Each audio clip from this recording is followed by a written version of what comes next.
Kura ya maoni ni zoezi la kawaida la kitafiti kupata taswira ya hisia za wananchi kuhusu hali ya kisiasa na mwelekeo wa uchaguzi wao wa wagombea wa nafasi zilizo wazi katika uchaguzi. Zoezi hili linaweza kuendeshwa kwa wakati wa uchaguzi mkuu na katika chaguzi ndogo. Kura ya maoni ni kipima joto cha uchaguzi. Kupitia kipima joto hiki sio tu kwamba jamii inaweza kubaini wagombea wenye nafasi nzuri kushinda uchaguzi, bali pia inaweza kufahamu viashiria mbalimbali vya ustawi wa demokrasia pamoja na hali ya kiusalama kabla, wakati wa uchaguzi na baada ya uchaguzi. Kuanzia 30 Septemba hadi tarehe 5 Oktoba mwaka huu, CIP Africa iliendesha kura ya maoni kuhusu uchaguzi mkuu wa rais, wa bunge na madiwani ambao unatarajiwa kufanyika tarehe 29 Oktoba mwaka 2025. Kura ya maoni ilifanyika katika mikoa 19. Kwa hiyo tunaposema kwamba utafiti wetu ni wa kisayansi, pia unakuja kudhihirishwa na namna ambavyo tumefanya tafiti sehemu kubwa ya nchi hii. Kwa hiyo tumefanya tafiti katika mikoa 19, mikoa 17 ya Tanzania bara na mikoa miwili ya Tanzania Zanzibar, ambayo ikijumuisha Pemba na Unguja. Na tafiti wetu ulitumia mtindo wa random sampling. Kwa Kiswahili tunasema utaratibu nasibu. Maeneo na washiriki wa kura ya maoni walipatikana kwa utaratibu nasibu ili kutoa nafasi ya ushiriki bila upendeleo. Kwa sababu utaratibu nasibu au random sampling inakupa matokeo halisi, kwa sababu humuandai wala uchagui nani wa kwenda kumhoji. Ukikutana na watu unaweza ukaingia katika kundi la watu ukamtoa mtu mmoja ukamwambia tunaweza tukahojiana. Kwa hiyo mara nyingi unachokipata kutokana na tafiti ya mtindo huu wa utaratibu nasibu unakupa hali halisi ya mwelekeo wa matokeo ya uchaguzi. Kwa hiyo utaratibu ili kutoa nafasi bila kura hii ya maoni ilikuwa na shabaha ya kupata taswira ya hisia za wananchi kuhusu hali ya siasa na uchaguzi wa rais, wa bunge na madiwani. Mikoa iliyofanywa kura ya maoni ni Arusha. Kumbuka tulisema 19, 17 bara, miwili Zanzibar, Tanzania Zanzibar. Kwa hiyo ilikuwa Arusha, Dar es Salaam, Dodoma, Geita, Iringa, Kagera, Kaskazini Pemba, Kaskazini Unguja, Kigoma, Kilimanjaro, Mara, Mbeya, Morogoro, Mtwara, Mwanza, Pwani, Ruvuma, Tabora na Tanga. Utafiti huu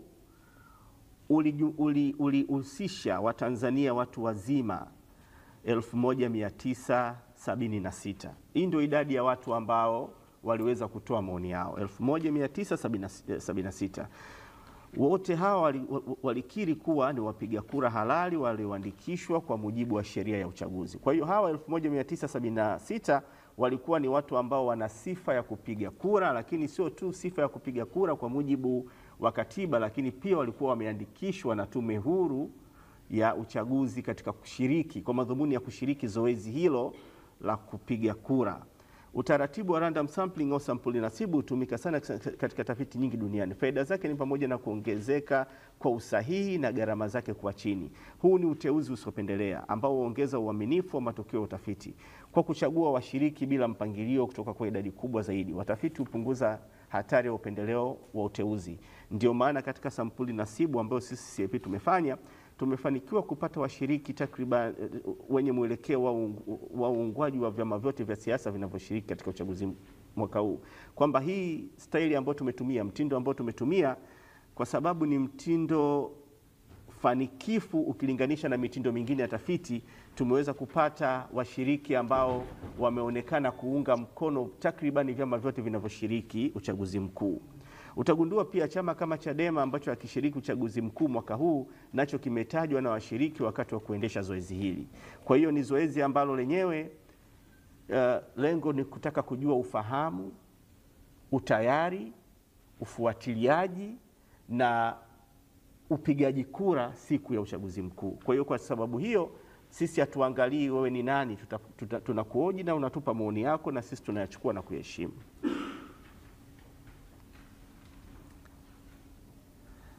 Ni dhahiri kuwa kura ya maoni ya uchaguzi huweza kutoa mwelekeo wa namna matokeo ya uchaguzi yatakavyokuwa. Haya ni maoni ya wananchi waliohojiwa na si maoni ya taasisi.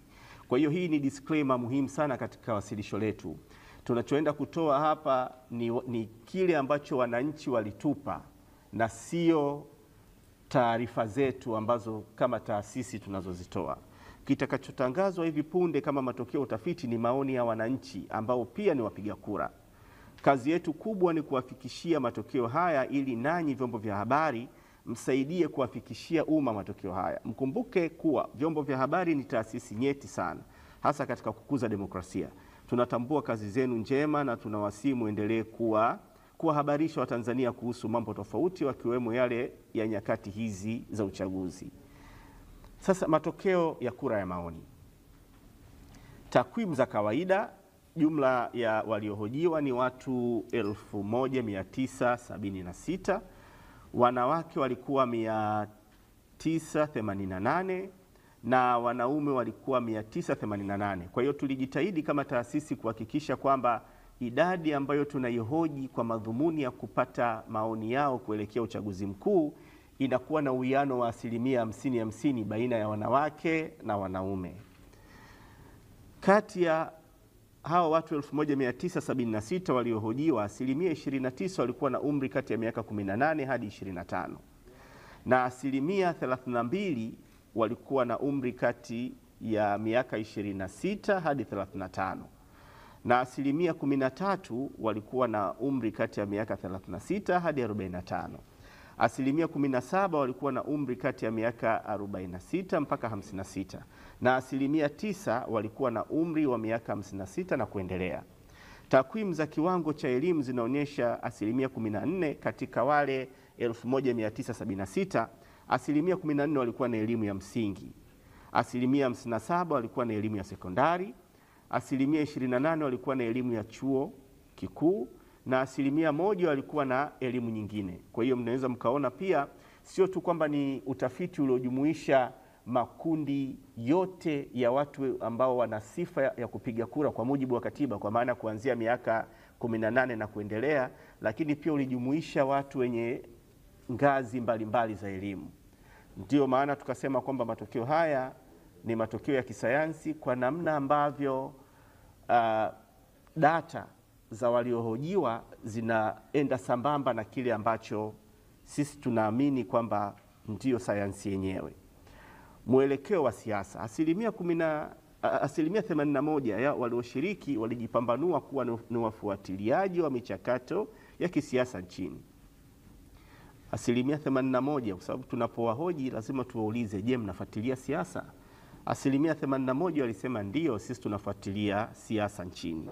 Asilimia 19 hawakuwa wafuatiliaji wa michakato ya kisiasa kati ya wale 1976. Kati ya wafuatiliaji wa michakato ya siasa, asilimia 43 walikuwa wanawake. Yaani wale asilimia 81 ambao walisema sisi tunafuatilia siasa, asilimia 43 walikuwa wanawake na asilimia 57 ni wanaume. Aidha, na hii of course ni swala la kawaida, wanawake mara nyingi ni wapiga kura zaidi kuliko kufuatilia siasa. Aidha, katika kundi la wafuatiliaji, asilimia 19 ni watu wenye elimu ya msingi, asilimia 55 wenye elimu ya sekondari, asilimia 26 walikuwa wenye elimu ya chuo kikuu. Kuhusu ushiriki katika mikutano ya kampeni ya vyama vya siasa kuelekea uchaguzi mkuu wa rais, ubunge na udiwani, asilimia 53 ya walioshiriki utafiti wameshiriki katika mikutano ya kampeni ya vyama vya siasa. Kwa hiyo pia tunapata figa kwamba tulikuwa tuna watu ambao tumewahoji, asilimia 53 ni watu ambao sio tu kwamba wanafuatilia, lakini pia wanashiriki kifizikia katika mikutano ya kampeni. Kati ya waliohudhuria kwenye mikutano ya kampeni, asilimia 76 walihudhuria mikutano ya kampeni ya CCM. Asilimia 2 walishiriki mikutano ya kampeni ya Chauma, asilimia 15 wameshiriki mikutano ya kampeni ya ACT Wazalendo, asilimia 7 wameshiriki katika mikutano ya kampeni ya chama zaidi ya kimoja. Matokeo ya utafiti yanaashiria kuwa asilimia 46 ya walioshiriki kura ya maoni wameonyesha kushawishiwa na sera za vyama vya siasa, ambapo asilimia 54 wameonyesha kutoshawishiwa na sera za vyama vya siasa. Kwa hiyo watu wameshiriki na katika kampeni, asilimia 46 walishawishiwa, asilimia 54 wameonyesha kwamba wao hawakushawishiwa na kile walichokisikia katika kampeni. Aidha, kuhusu kushiriki kupiga kura tarehe 29 Oktoba mwaka 2025, asilimia 83 ya walioshiriki kura ya maoni wamethibitisha kushiriki katika kupiga kura, kwamba katika wale watu 1976 asilimia 83 wamethibitisha kwamba watashiriki kupiga kura. Kumbuka asilimia 100 ya watu ambao tumewahoji ni watu ambao sio tu walikuwa na sifa ya kupiga kura, lakini walikuwa wamejiandikisha na wana vitambulisho vya mpiga kura. Kura ya maoni ya urais. Ikiwa uchaguzi mkuu utafanyika hivi sasa, asilimia 84.5 ya walioshiriki kura ya maoni wameonyesha kuwa watampigia kura mgombea wa Chama cha Mapinduzi CCM. Asilimia 8 walibainisha kuwa kura yao ni siri yao. Asilimia 3 watampigia mgombea wa Chama cha Ukombozi wa Umma kwa maana ya Chauma. Asilimia 3 watampigia mgombea wa Civic United Front kwa maana ya CUF. Asilimia 1.5 National Convention for Construction and Reform NCCR Mageuzi. Kwa hiyo hii ndio ambacho tulikiona hasa katika matokeo ya urais. Tulikuwa tuna watu 1976 na asilimia 84 walisema sisi tutampigia mgombea wa Chama cha Mapinduzi, na asilimia 8 walisema sisi bwana ni siri yetu, hatusemi. Lakini asilimia 3 watasema sisi watu tutampigia Chauma, 3 wakasema tutampigia CUF, na asilimia 1.5 walisema NCCR Mageuzi.